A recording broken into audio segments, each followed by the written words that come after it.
Mga bossing, ganito ba ang inyong sasakyan at namumblema kayo sa response ng lamig or hindi ganong kalamig lalo na kung traffic? Okay, meron tayo dito nga isang Flexi-Truck at saka isang NHR mga bossing, at kinonvert na natin to ng ating bagong system dahil ang nag-install nito ay si Sanden. Ngayon naman, transfer na natin siya ng Denso mga bossing. So pakita namin sa inyo kung ano yung mga ginawa namin dito. Okay, ito yung pinalitan namin ng isang malaki dyan na condenser at meron din dun sa ilalim. Okay, so wala pang balot yung ating wire dahil tinetesting natin. Yan, nag-automatic mga bossing. Okay, so pakita namin sa inyo yan. At ang isang maganda rito sa ating NHR na to ay NHR Flexi-Truck, naglagay din tayo ng solenoid valve. Okay, so pwede siya mag-aircon sa harapan lang nang hindi na binubuksan yung likuran. At tingnan nyo naman kung gaano kaganda ang response ng lamig ng ating Flexi-Truck na to.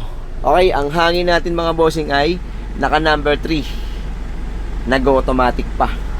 Tapos ang lamig natin ay nasa 10 degrees Celsius mga bossing. Yun, nag-automatic na naman. Naka-full ang thermostat at ang mechanical nito ay ito. Okay, naka-full yan mga bossing. Pakita natin sa inyo. Kilala nyo kung ano ang thermostat na ganyan sa mga technician natin dyan na napakataas na hinihinging lamig niyan pag naka-full. Kaya yung iba niyan, hindi sinasagad, naka 1/4 lang para daw mag-automatic. Pero sa atin, naka number 3 na, naka-full pa, nag-automatic pa mga bossing. Okay, yan yung lamig. Tapos, ang ating ang compressor natin ay pakita natin sa inyo. Habang nandito pa tayo, ang reading mga bossing, ang reading niya 25. Okay, 25 tapos 150 ang high side. Ganyan yan kaganda ang reading na para kang naka single unit lang pero nakabukas yan likod niyan mga bossing.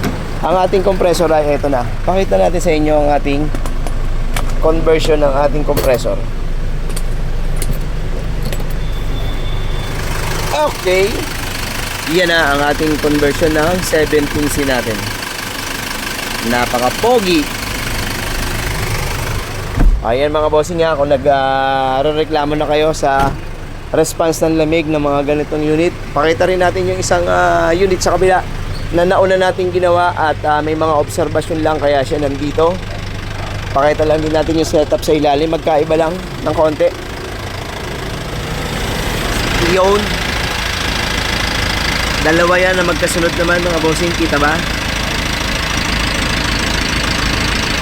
Okay, go automatic pa mga boss. Yan naman yung isang setup natin. Pero 17C rin yan. Kasi yung mayari na sa loob kaya hindi na natin bubuksan. Mga boss, kung ganito yung sasakyan nyo at mahina na ang lamig at pabalik-balik lang din kayo sa pagawaan, try nyo dalhin dito sa amin, RCS Care, Tarercon. Kami nang bahala magpalamig yan mga bossing. Okay, ayun shoutout sa inyo lahat mga bossing. Shoutout sa may mga ganitong unit.